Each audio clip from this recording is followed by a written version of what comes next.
4898. Now, History on Book TV looks at U.S. operations in North Vietnam during the Vietnam War.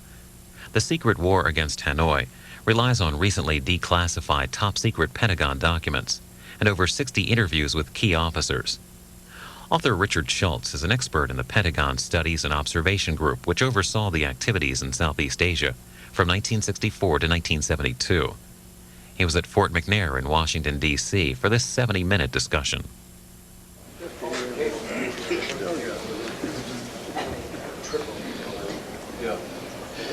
Good evening, ladies and gentlemen, and welcome to the first event in our 1999-2000 series of lectures by authors of new books in the field of strategy and defense policy.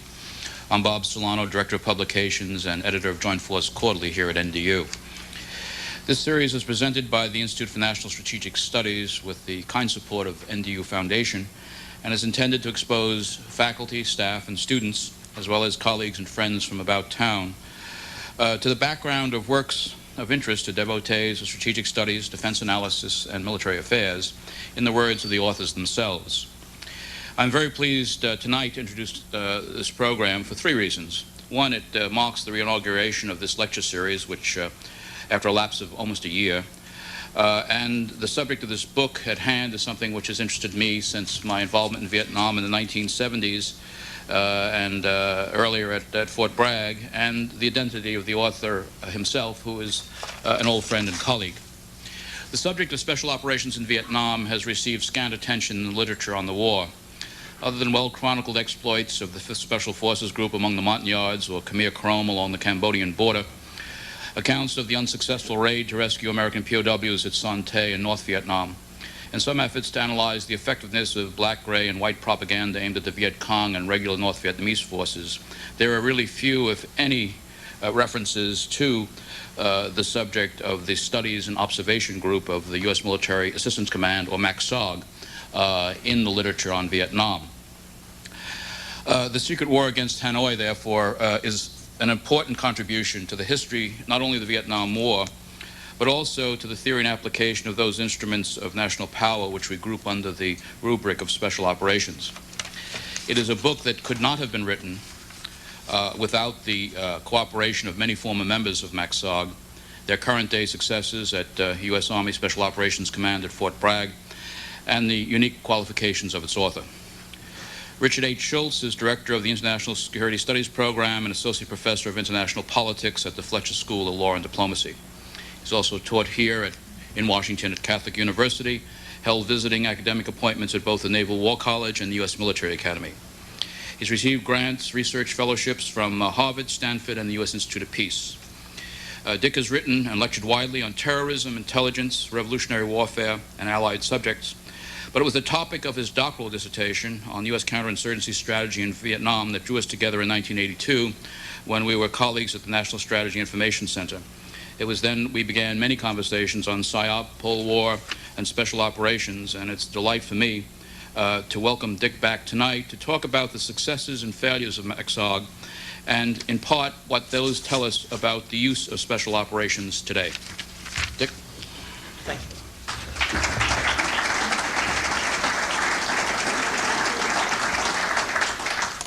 Well, it's really a delight to be here. I want to first thank Bob Solano for inviting me, and also say that commend him actually for the wonderful work he's doing with Joint Forces Quarterly and with the publication series here at NDU. It's first class, and good job, Bob. It's wonderful to see some friends, and I see several friends here. I see some of my former students, and it's really a special night also for me because I have my dear sweet niece here. It's great to be here. What I want to do is first say something about why I think the book is unique. All authors like to do this, you know. We write books and then we tell you they're unique. I think that what is unique about this book, and it would have been unique whoever wrote it, is that it allows us to look into a secret world. It's a fact that since OSS, in World War II to the present, the U.S. government has attempted to use special operations and covert operations to support foreign policy, but much of that is secret, and it should be. It took place within the context of the Cold War. But when the Cold War ended, there's an opportunity to start to open up those vaults and to take a look at the successes and failures and to determine what is it we can learn from those successes and failures. And I think there are things to learn from it, and I'll try to address that later on. I was lucky. I found a three-star General, Terry Scott, who is the head of the Special Operations Command, and we spent a long time talking about the need to do such a study. And one of the things that stimulated him to support it was the fact that he felt his own command didn't know much about what SOG had accomplished and over a significant period of time. So my book is about the Studies and Observation Group. Innocuous name, sounds like a bunch of academics doing studies. But in fact, SOG, as it was called, I believe is the largest covert paramilitary operation conducted by the U.S. in the Cold War. If you measure that by the complexities of the operations involved, the time they ran it, not spending money, that would be Afghanistan, but on these other indicators. Now, the story of SOG, let me set, if you will, a bit the context. And the context for SOG really predates SOG. It lies with the Kennedy administration. And the story begins, and I wrote this as a story, not as an academic speak or policy wonk speak, but as a story. I had great characters to build that story around. But the way SOG came about was in 1961, the origins of it lie in Kennedy's first National Security Council meeting. Eisenhower had told him, keep your eye on Laos, and he came in and his first briefing told him he needed to keep his eye on Vietnam. The briefing was conducted by General Ed Lansdale. And Lansdale, who had just been back from Vietnam, told Kennedy that things aren't going well. The Viet Cong, they're closing in, and the North Vietnamese are providing a lot of support for them. Kennedy, at one point in the meeting, turned to Allen Dulles, who was the head of the CIA, and he said, are we doing the same stuff to them up north? Do we have guerrillas operating in the north? And Dulles gave him a very unsatisfactory answer. And Kennedy said, well, I want guerrillas to operate up north. And really, that's the beginning of this large covert operation. Kennedy became disillusioned with the CIA, felt they weren't moving fast enough, and at the end of '62, he decided to turn it over to the military. And so that's the story that I'll talk a bit about tonight, the turning it over to the military and how that operation was developed and run. I should say something more about the evidence. The evidence for this book is based on documents that probably were never supposed to see the light of day. They were highly classified, buried pretty deep. And I was fortunate enough to convince General Scott to open that archive to me. But also General Scott did something else that was quite helpful. He gave me an introduction to the men who ran SOG, to the people who ran the different operational components of SOG. And so I had probably between 3,000 and 4,000 pages of documents, and I interviewed 60 of the people who ran each of SOG's 4 operational divisions. And the way to understand SOG, and the way I approached it was from an operational point of view.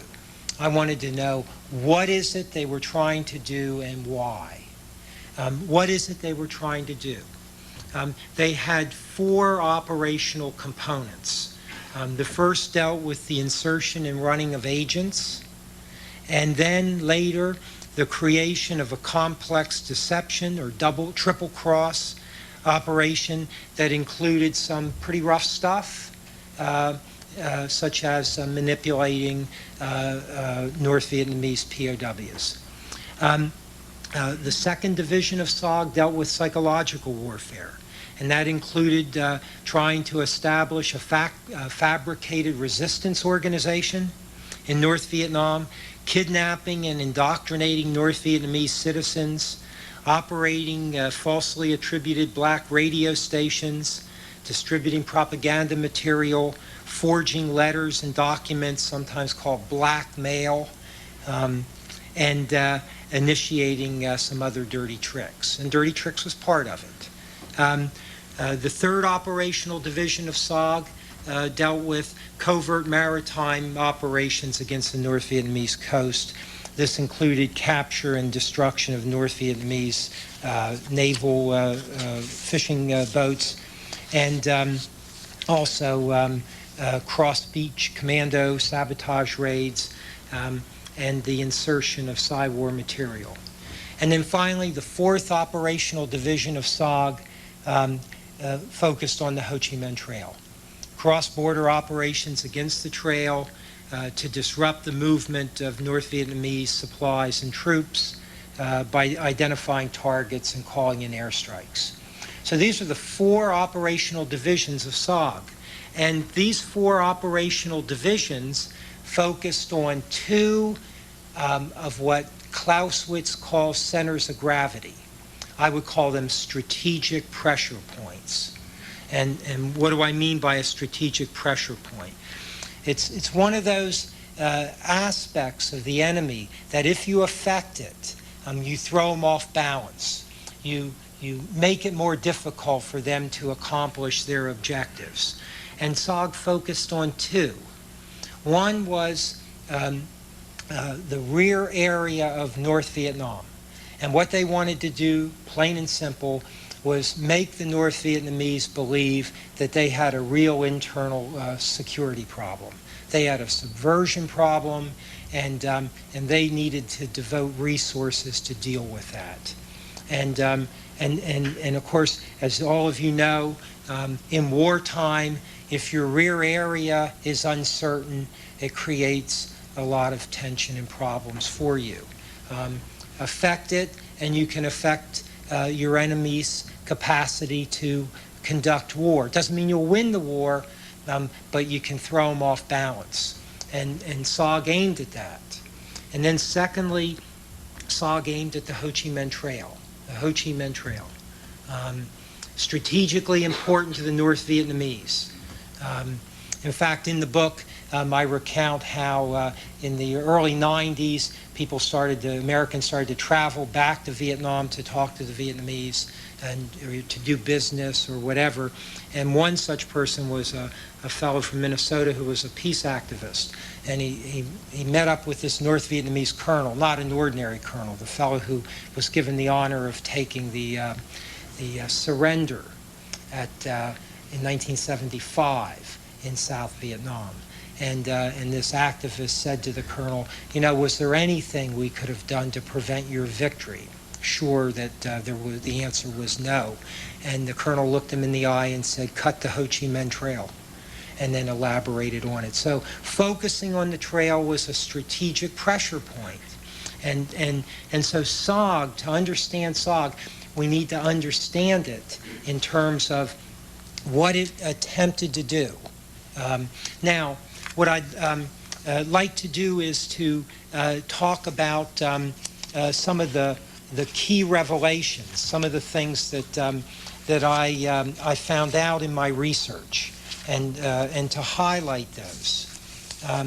And I would begin with the fact that it's so interesting that Kennedy, from the very early days of his administration, embraced the use of covert action to subvert Hanoi and convince it to stop fomenting war in the South. And he stayed with that idea Maybe, I mean, I don't know how he came to it, but it made strategic sense. And Kennedy believed that, all right, if they're doing this in the South, we need to throw them off balance by doing it to them in the North. And some of Kennedy's senior advisors signed up for this too.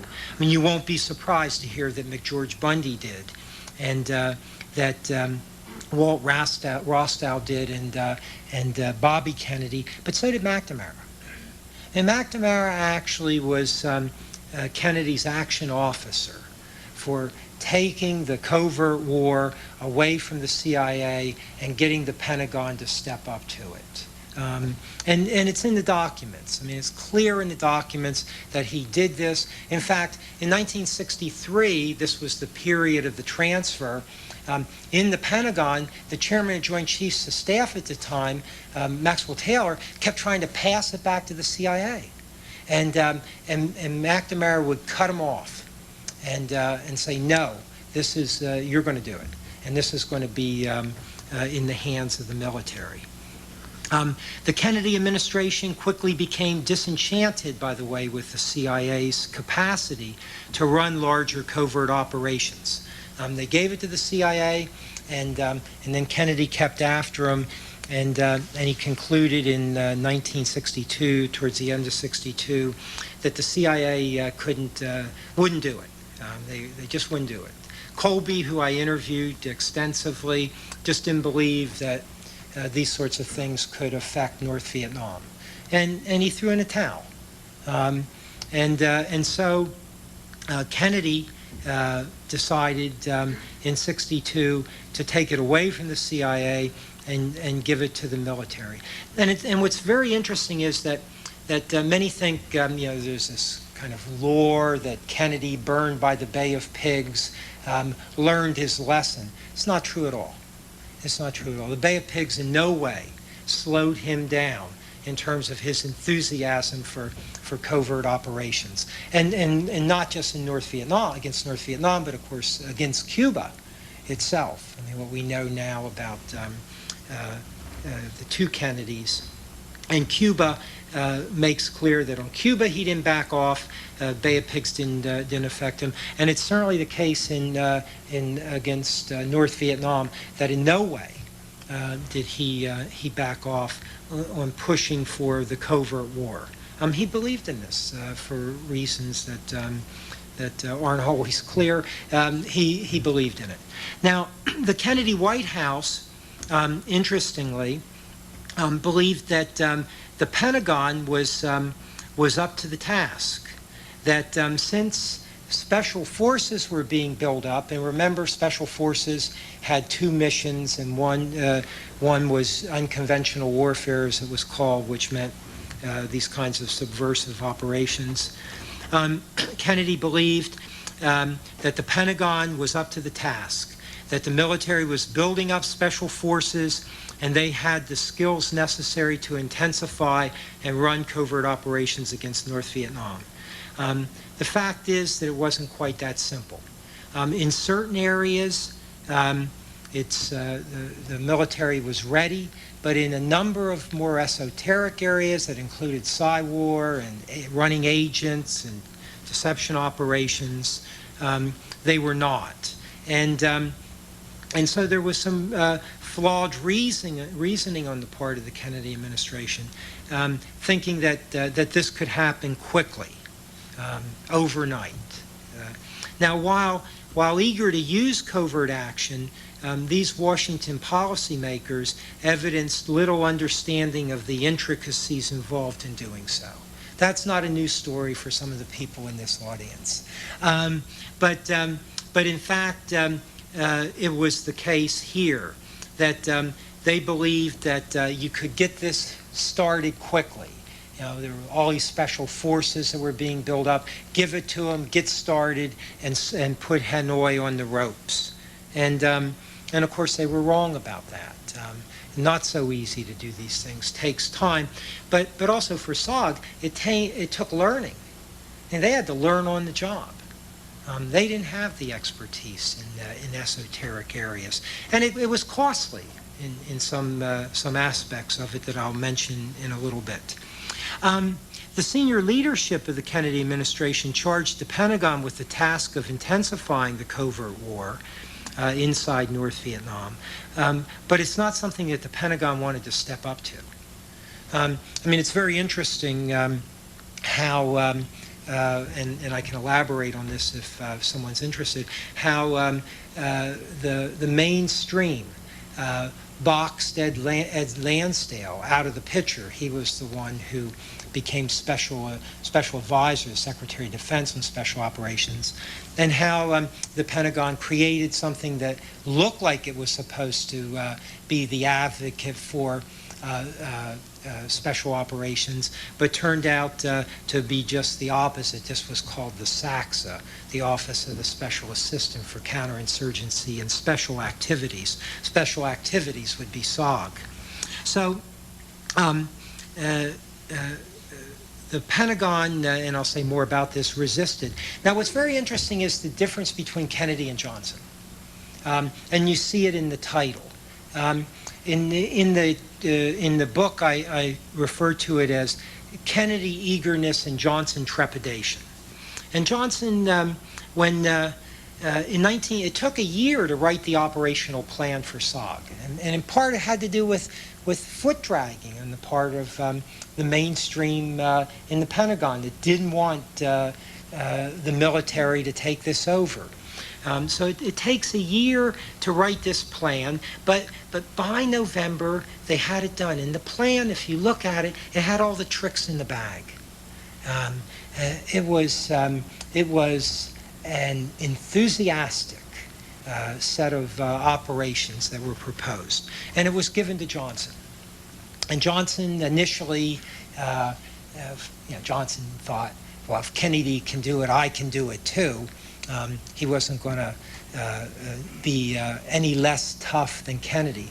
But the closer he looked at that operational plan and started to think about the 1964 election, he backed off. And so what he did was he set up a committee, interagency committee headed by Brute Krulak, who was his special assistant. And he gave Krulak marching orders. He said, I want you to take and pick only those operations that have least risk. And what they did was literally cut the plan in half. And they took the least risk approach. And they also started to concentrate on constraints. And one of the most interesting stories about SOG is the way it was micromanaged. Every operation had to be cleared through a chain of command that ran into the White House. And that oversight process was one that set a frame of reference. And that frame of reference was avoid risk, limit operations. And in fact, by Johnson, by setting this out at the end of '63 and making that decision to limit the SOG, what it did was it played right into the hands of the bureaucracy that didn't like this idea. The State Department didn't like it. The Pentagon didn't like it, and the CIA didn't like it because Laos was their war. And so what happens is that early decision by Johnson sets the framework for SOG that makes it very difficult for them to be bold, to propose bold and innovative measures, because they had to go through the authorization process. And the bold and the risky often, not always, but often got washed out. So in a very real sense, the oversight process and the interagency process was more concerned with the trouble that SOG operations could get you in if revealed, rather than the problems that could cause Hanoi if you exercised them with vigor. I mean, it's an interesting contrast. Now, SOG's record against Hanoi was mixed. It had its share of successes, although it didn't have a very good way of determining and measuring success, which was one of its real weaknesses. But SOG accomplishments were there, and I believe, and I argue in the book, that those accomplishments could have been greater had its operations not been limited and restrained by jittery Washington policymakers who, as I just said, became more concerned with the trouble covert operations could cause if exposed rather than the problems such activities could cause Hanoi if executed effectively. Now, SOG had some spectacular blunders, too, and probably the most famous being the complete failure of its agent operations between 1964 and 1967. Actually, it just continued a failure that CIA had with putting agents into North Vietnam. About 500 were put in North Vietnam, and by 1967, it was apparent that this thing was a complete double cross. And actually, the person who figured that out pretty quickly in 1967, I was hoping would be here today, but it was General Bob Kingston, who then was Lieutenant Colonel Bob Kingston, and he took over the agent operations.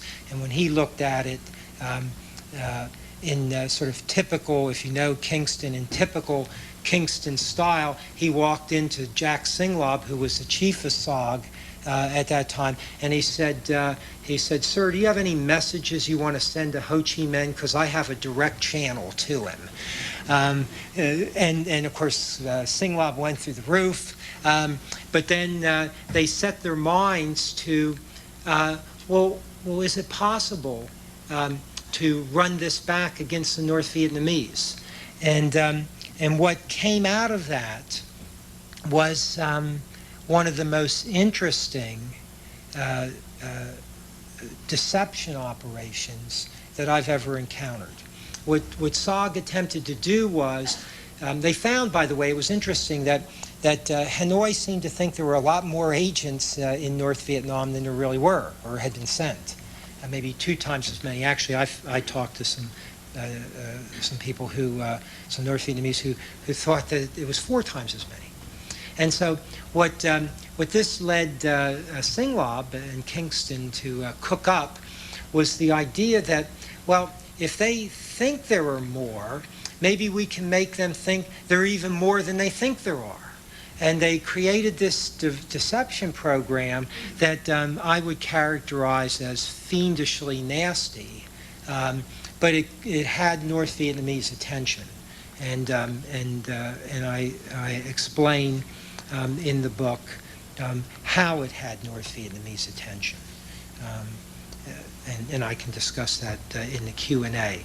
Now, SOG operations, they were shadowy operations, deception, all of that, but it was still war, and in several ways, SOG played real hardball.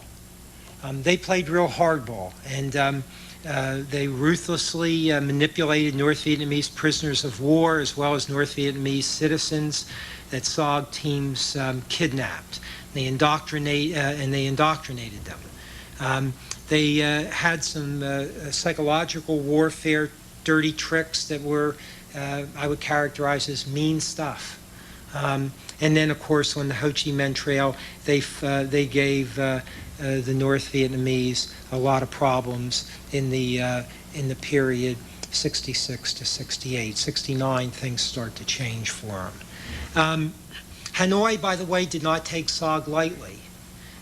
It mounted a major counterintelligence effort inside its borders to track down agents and spies.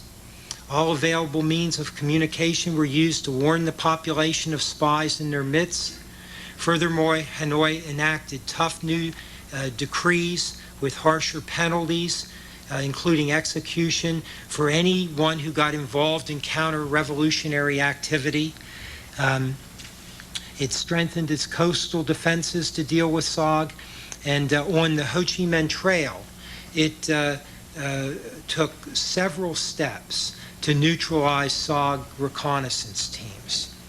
Now finally, and despite both Washington-imposed restraints and Hanoi's countermeasures, SOG had an impact. And what's very interesting is that in 1968, after the Tet Offensive, when Johnson started to try to negotiate with the North Vietnamese had two demands for starting the peace talks, and those demands were always reported as turn off the bombing and stop other military operations against North Vietnam. What the SOG documents show and get much more specific on is the fact that the North Vietnamese actually said, stop the Psy War, stop the agents, stop the covert operations. And that was a very interesting thing to find in these documents. So SOG was a long time ago. And the question that I want to address, I have a few more minutes, Bob. The question I want to address is, are there things we can learn from SOG, from the SOG experience for the future? And I think there is a great deal to learn from Mac v. SOG about the capacity of the U.S. government to execute large and more complex covert operations. SOG experienced a number of obstacles and complications that limited its effectiveness. Playing by Hanoi's rules proved harder to do than anticipated.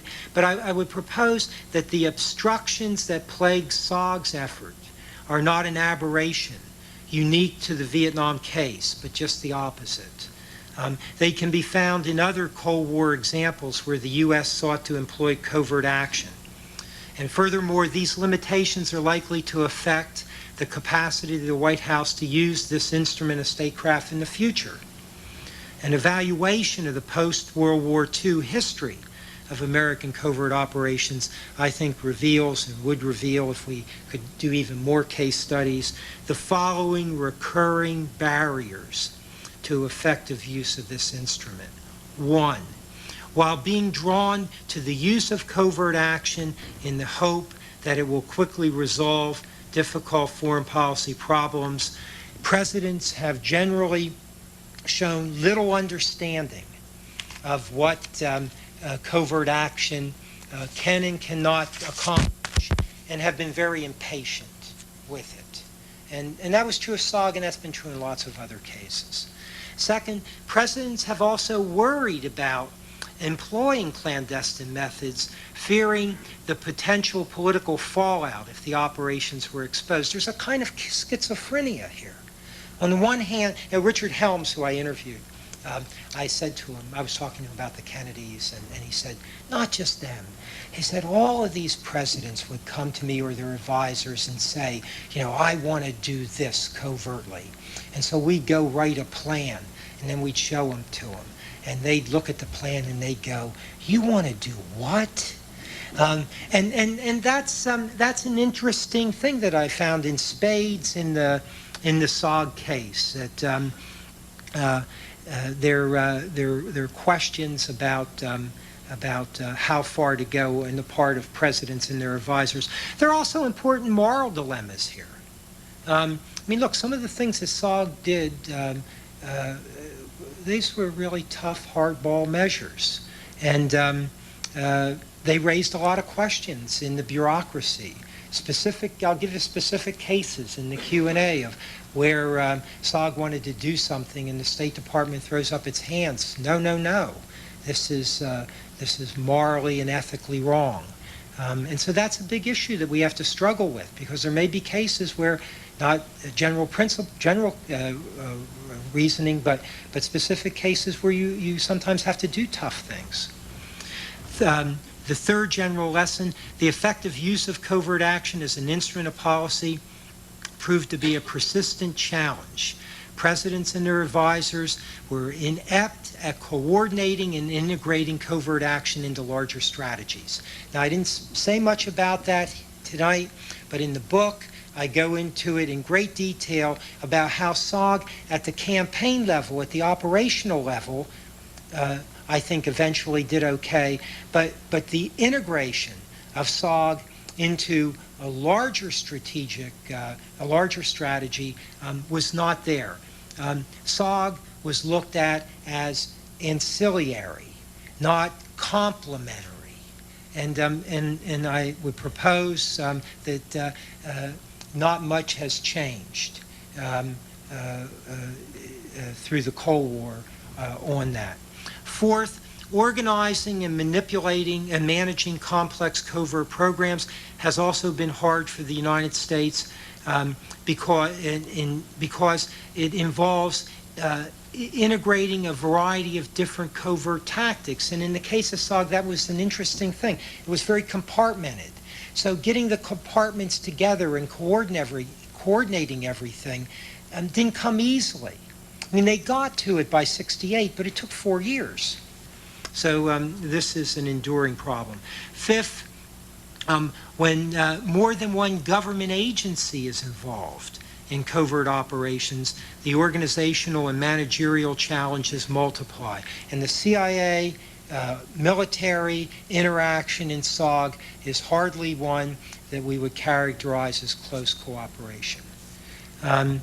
Six, employing different covert action techniques, especially against hard targets, has presented the United States with persistent operational level challenges, and sometimes we're sort of too easy to give up on that.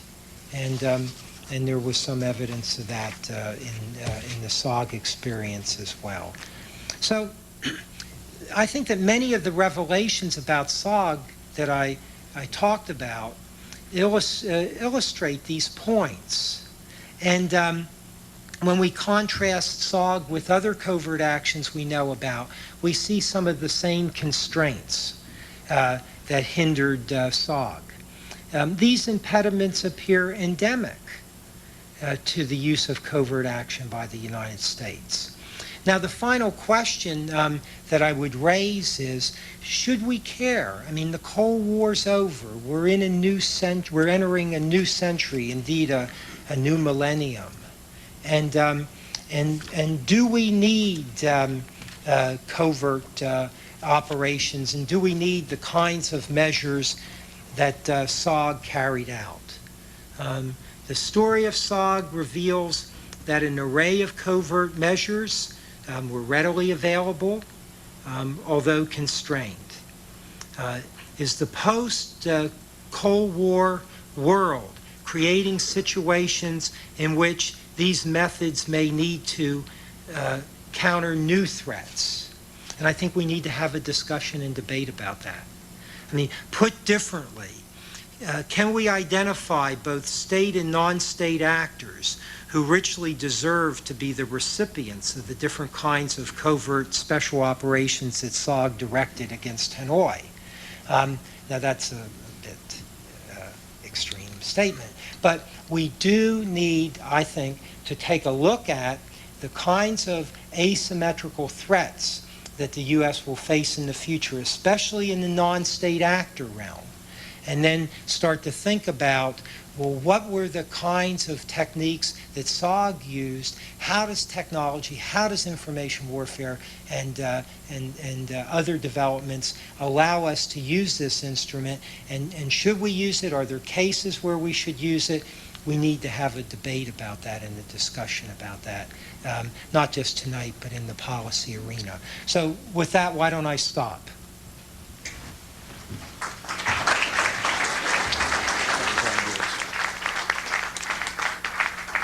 Just a couple of ground rules for our Q&A. Unlike many of the discussions in the hallowed halls of NDU, this one is on the record. The working press is here, which brings me to my second point.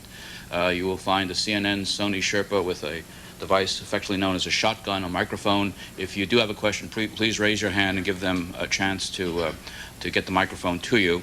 And identify yourself and your affiliation. It will be appreciated, and try to keep your questions as brief as possible. We have about half an hour. Colonel Collins.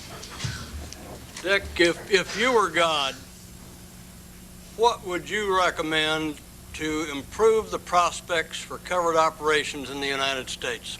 Well, I think that the thing that I would recommend is that John, we really need to have a good debate and discussion, and lay out why these techniques may well be necessary. When you say we, who is we? The policy community.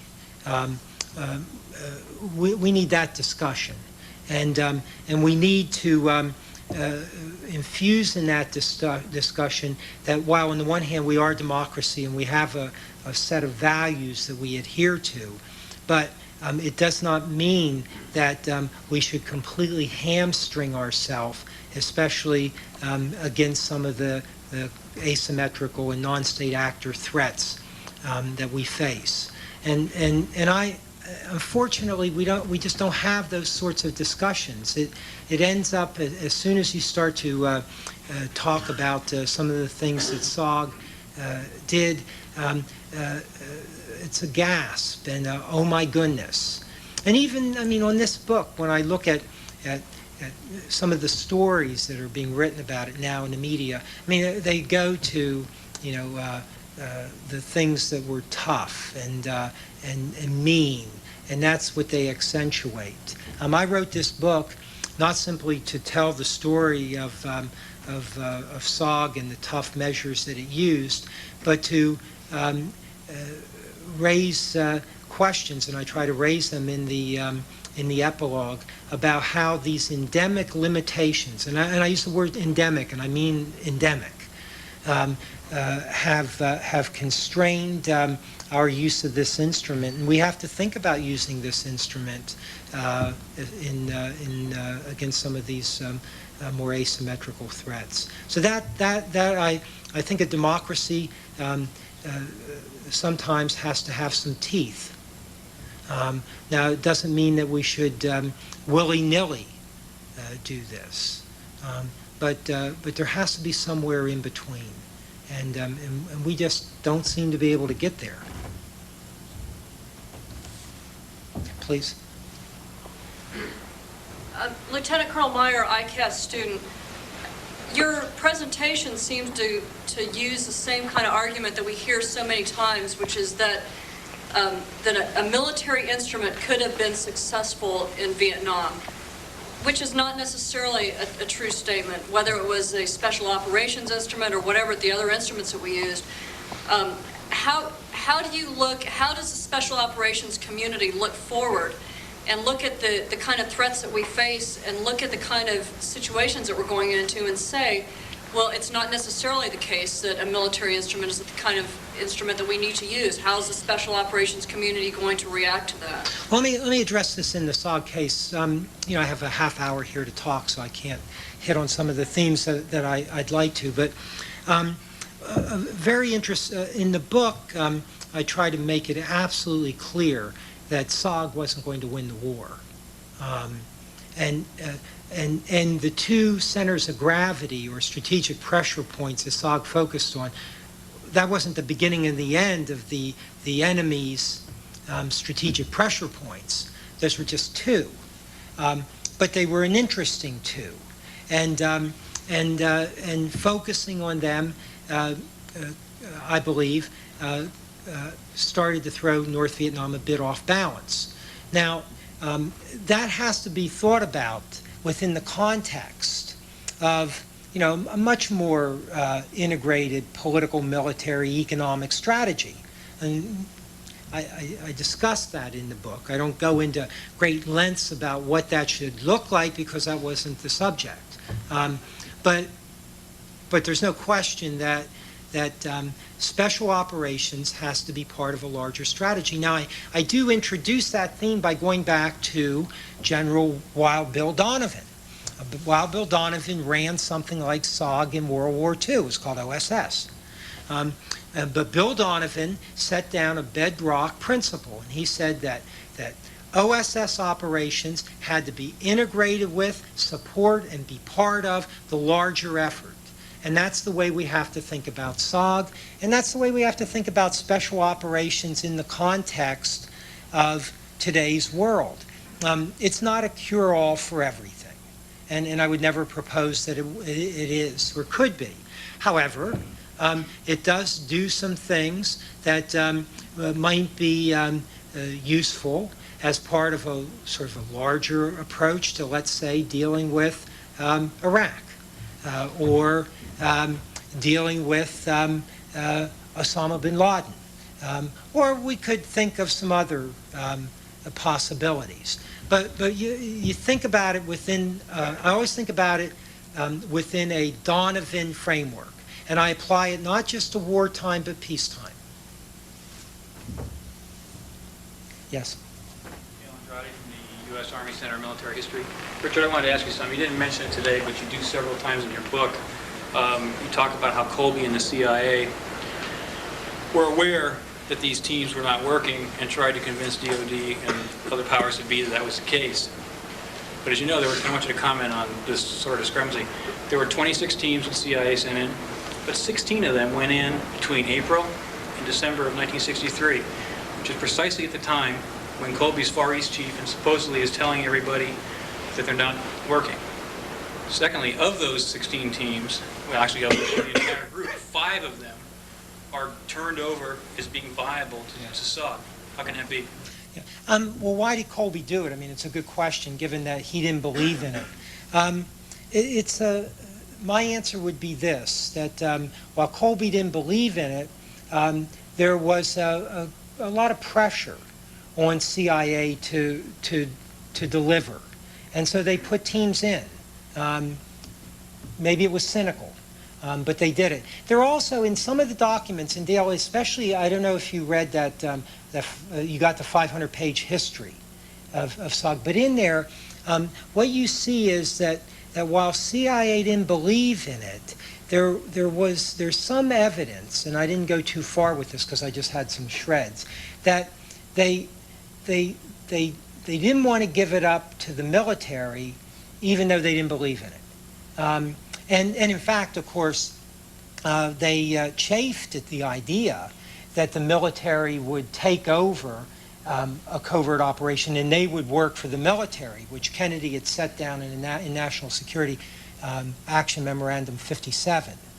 So it's, I don't know if my answer is satisfactory, but that's how I see why you had CIA continue to put those teams in, even though Colby said, and I imagine you talked to him about this, and others have said, that they just didn't believe that you could affect denied areas.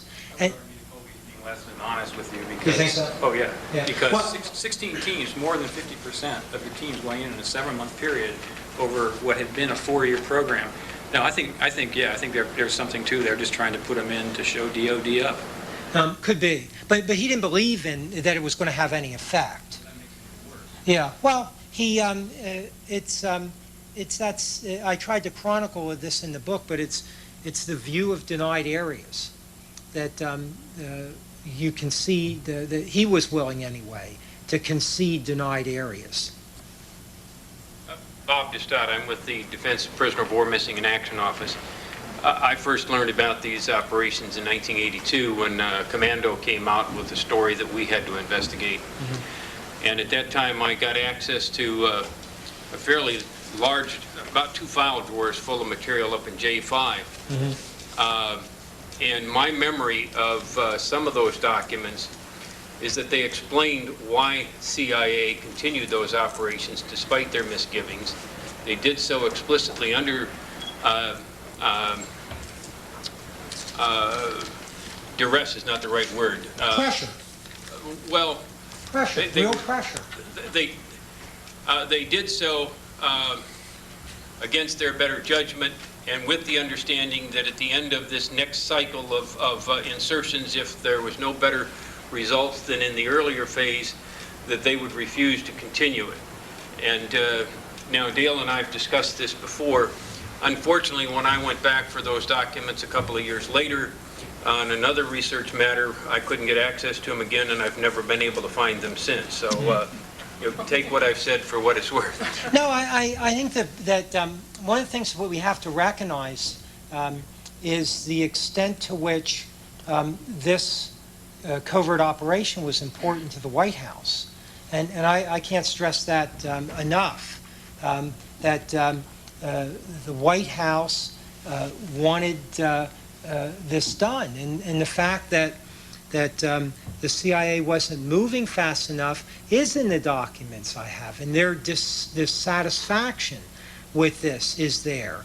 And in fact, when they decide to take it away from the CIA and give it to the military, and then resistance comes from the mainstream, it's McNamara who is the action officer for pushing the Pentagon to take this over. Now, it's interesting because in the Pentagon, what the Pentagon did was they created the SACSA, as I mentioned, with the purpose of keeping things like covert operations on a short leash and under tight control. But they presented it to the administration as, we're getting on board for this. So it was interesting to see how that unfolded. But when Maxwell Taylor tried to pass the operation back to CIA and suggested that it should go back to CIA, McNamara cut it off. So you can see McNamara's involvement in this. McNamara, when I interviewed him, he said, "Oh, I don't remember any of that." So I read him some documents, and he said, "Well, I didn't believe in any of it, but I did it." All I know is that in the documents he comes across as being, he doesn't come across as being a potted plant on this question. U.S. Army Center of Military History. I haven't read your book, so I'm probably missing something, but from your presentation I get the impression that this was an organization that was more interesting than significant. So, assuming I'm wrong, you convinced me otherwise using very specific and explicit terms to show me the strategic and operational impact of this organization. Wow. Keeping in mind that North Vietnam saying this is a bad thing isn't enough. No, but it's what North Vietnam was doing internally, the measures that they were taking to counter what they perceived to be a growing subversion problem. And I've got that in the book, and that includes internal party discussions. It includes what they were communicating to their population and the kind of training that they were giving to local security cadre. I mean, so those are the, and on the Ho Chi Minh Trail, they went to great length to counter the reconnaissance operations, and that included both active and passive defense measures. What's your inference from this as to the strategic impact of SOG? What I would propose is that SOG, by 1968, was beginning to have the effect that Kennedy desired in '61. But they had just gotten to that point. Now, why did they just get to that point? For some of the things I said earlier, that they had to learn on the job. I mean, first of all, they were when SOG stood up, there was no organization in being. They had to create this from the ground up while the White House was saying, "Give me the results, give me the results." So it took a while for them to figure it out and to gain some expertise in some areas they didn't have. But my view would be that '68 they started to cross that threshold, and it was just at that point that, at least against North Vietnam, Johnson shut it down. Now, most of it. Now, against the Ho Chi Minh Trail, what the story really is one of early success because they caught the North Vietnamese off guard, the North Vietnamese taking the measures necessary to counter that, and then SOG being able to, it's point counterpoint. SOG then being unable to diversify and change what they wanted to do, in part because of the kinds of constraints that were placed on where they could go and what they could do and so on. So, I mean, I don't want to give the impression that SOG had strategic impact. What I'm saying is that SOG could have affected and was beginning to have an effect on these two centers of gravity. So I want to be very precise on that point, and in the book I'm probably ad nauseum precise on that point. Yes? John Eisenhower, what is your understanding of the relationship between SOG and the Igloo Bight operation, which is the technological effort based in the Pompano and so on, to open up the trail, get information about the trail, which took a long time to develop, which kind of relates to their ability to be effective? Of course, they were a consumer, but they also, in putting the sensors and stuff, and they actually humped some of that stuff in and put it in place. Now, the extent to which that contributed to their targeting was not, at least in the documents, it isn't clear to me that the take from that was then integrated into the targeting that SOG conducted. In fact, a lot of times SOG teams were put into an area to see what they could see.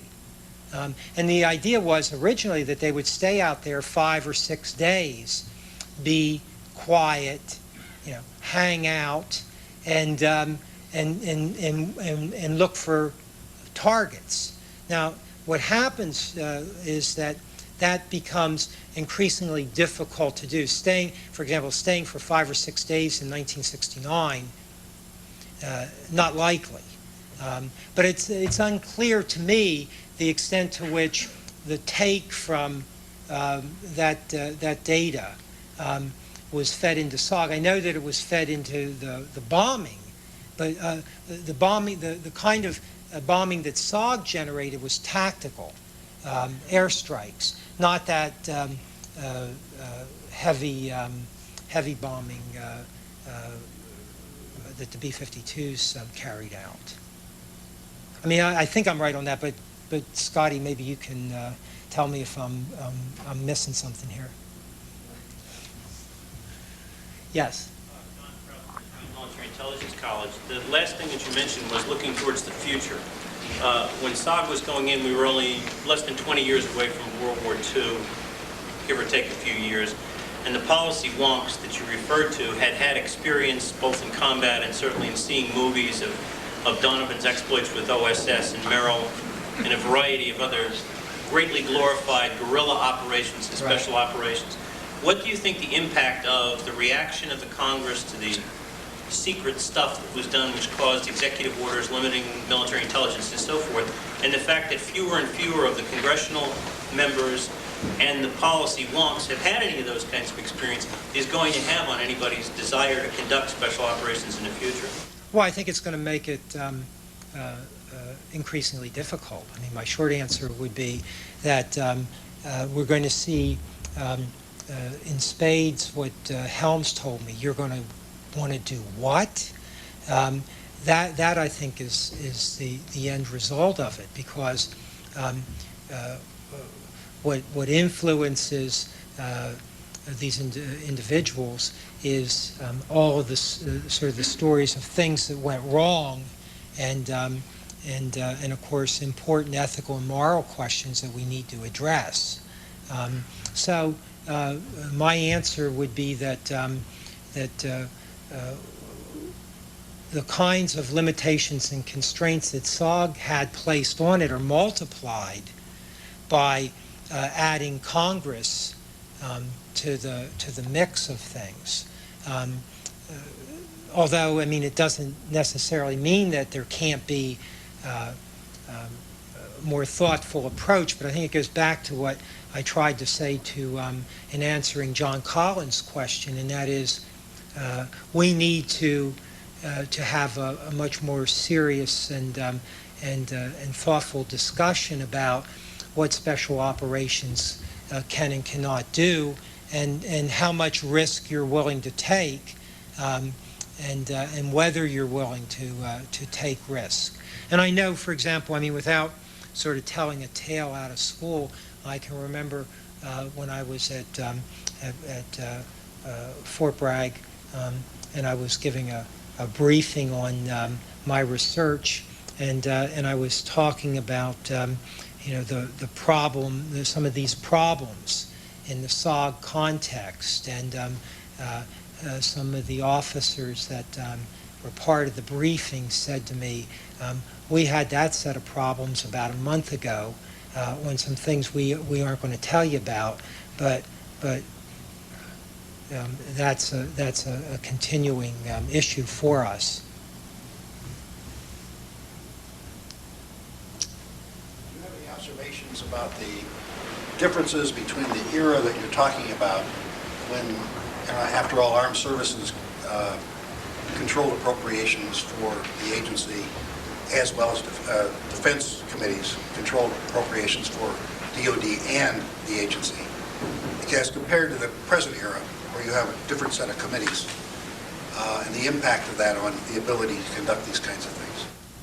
Well, the appropriations, I think, is one aspect of it. The other aspect of it is the finding process, and the extent to which in the findings for conducting covert operations, and especially in the last, let's say, sort of 20 years where we've been so polarized between the Congress and the presidency, that it makes it difficult, I mean, very difficult to do these things. And the oversight process isn't just a budget. I mean, the budget issue comes into play for sure, and you can see that in some of the operations of the 80s, and I think especially of the Contras, although not of the Afghan situation. So it's not that there aren't places where the executive and the Congress can come together to use secret operations, but it's difficult.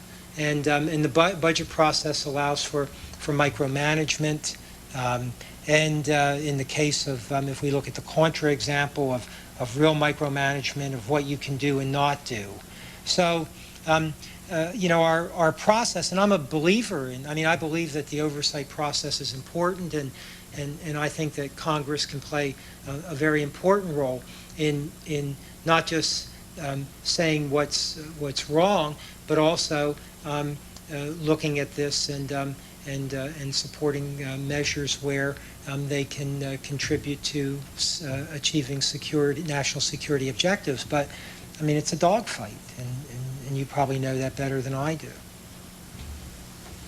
A researcher wanted to look at the transcripts of those 60 interviews. Are they available? Yeah, they're all at Fort Bragg. I put the whole collection at Fort Bragg, and you can get them. They're there. Yes. Edward Marks. Both the SOG experience you're discussing here and its predecessor in the Second World War took place within the context of war. And as someone commented earlier, even then they appeared to be more interesting and significant. What is the implications you see that there is any relevance to that experience for the present situation? Well, I think there is relevance, and I don't think that we're going to conduct a full-blown SOG, no. But I do think that many of the different techniques and measures that SOG used are measures that you may want in your quiver in the future. For example, let's suppose that one of the things that you might want to do against a rogue state is to create some suspicion and deception among the inner circle. Well, SOG had a variety of techniques for trying to do that, and today we may even have more because of information warfare. SOG conducted clandestine and covert sabotage operations, and there may be some place for that. So it's not, I don't want to propose that in total we would have any, I can't see anything on the horizon where that would be the case.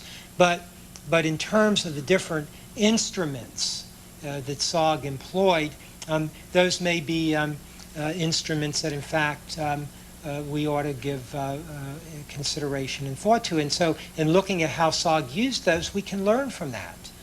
What worked, what didn't, constraints, good, bad, and so on. Let Alan Groban have the last word. Yeah. Alan Groban from ICAP.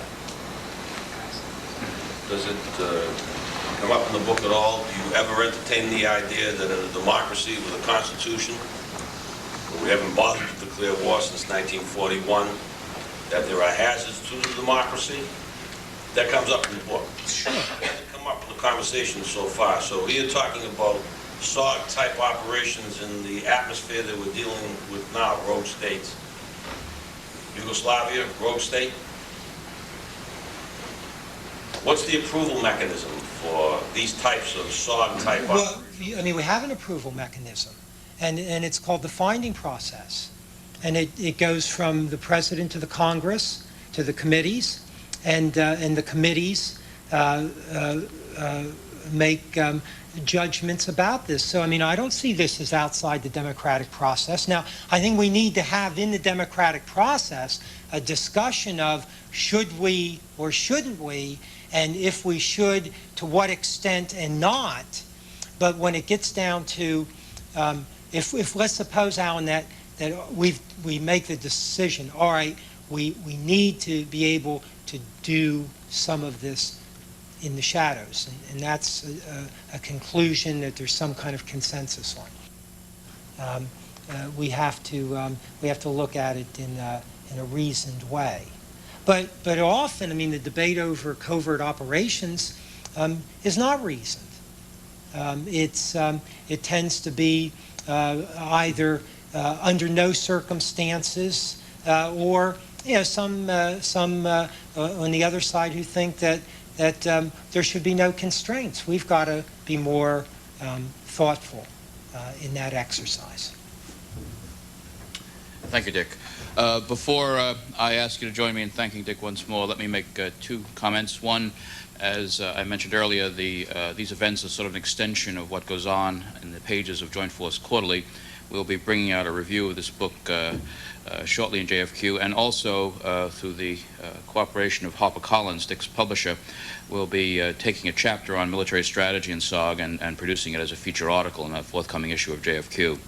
And secondly, I want to announce that the next event in this series will take place on Thursday evening, January 20th, when the book on parade will be Korea on the Brink, from the 12/12 incident to the Gwangju uprising 1979-1980, by General John Wickham, former Chief of Staff of the Army, and Commander-in-Chief of the United Nations Command and Combined Forces Command in Korea at the time of the events after the assassination of President Park that led to the tragedy in the suppression of the demonstrations in Gwangju.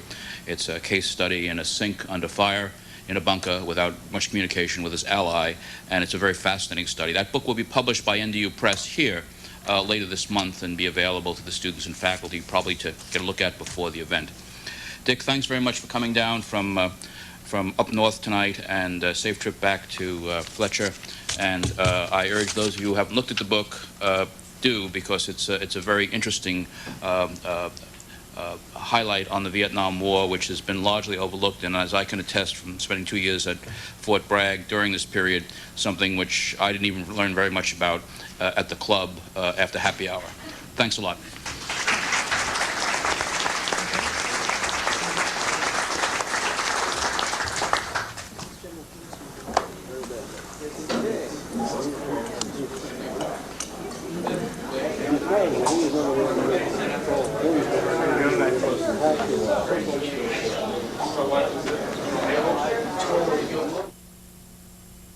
Richard Schultz teaches international politics at Tufts University and has written several books, including The Future of Air Power and Soviet Union and Revolutionary Warfare.